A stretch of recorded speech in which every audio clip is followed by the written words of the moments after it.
తెలంగాణ రాష్ట్రంలో రేషన్ కార్డుల లబ్ధిదారుల మధ్య గత కొన్ని రోజులుగా జరుగుతున్న ప్రచారానికి పౌర సరఫరాల శాఖ తెరదించింది. ఈ నెల 31లోగా ఈ కేవైసీ పూర్తి చేయకపోతే ప్రభుత్వం పంపిణీ చేయనున్న సన్నబియ్యం నిలిపివేస్తారనే వార్తలు సోషల్ మీడియాలో విపరీతంగా వ్యాపించాయి. ఈ నేపథ్యంలో పౌర సరఫరాల శాఖ కమిషనర్ రవీంద్ర స్పందిస్తూ అభ్యర్థులు ఆందోళన చెందాల్సిన అవసరం లేదని, బియ్యం పంపిణీ నిలిపివేసే ఉద్దేశం ప్రభుత్వానికి లేదని స్పష్టం చేశారు. ఈ కేవైసీ ప్రక్రియ అనేది రేషన్ కార్డులో ఉన్న లబ్ధిదారుల వివరాలను ధృవీకరించుకోవడానికి చేసే ఒక ప్రామాణిక చర్య అని అధికారులు తెలిపారు. కార్డులో పేరు ఉన్న ప్రతి ఒక్కరూ కనీసం ఒక్కసారైనా రేషన్ దుకాణానికి వెళ్లి తమ వేలిముద్రలు లేదా కనుపాప గుర్తులను నమోదు చేయాల్సి ఉంటుంది. అయితే దీనికి సంబంధించి ప్రభుత్వం ఎలాంటి తుదిగడువు విధించలేదని కమిషనర్ స్పష్టం చేశారు. అర్హులైన ప్రతి లబ్ధిదారుడికి పథకాలు అందాలనేదే ప్రభుత్వ లక్ష్యమని, ఎవరినీ రేషన్కు దూరం చేసే ఉద్దేశం లేదని ఆయన పేర్కొన్నారు.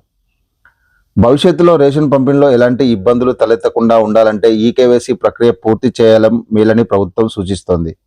ముఖ్యంగా అనర్హుల పేర్లను తొలగించడానికి, అలాగే కార్డులో ఉండి చనిపోయిన వారి పేర్లను గుర్తించడానికి ఈ ప్రక్రియ దోహదపడుతుంది. లబ్ధిదారులు ఆందోళనతో రేషన్ షాపుల వద్ద గుమిగూడకుండా తమకు వీలైన సమయంలో వెళ్లి వివరాలను అప్లోడ్ చేసుకోవచ్చని పౌర సరఫరాల శాఖ తెలిపింది. ప్రభుత్వ అధికారిక ప్రకటనలతో క్షేత్రస్థాయిలో ఉన్న అయోమయం తొలగిపోయినట్లయింది.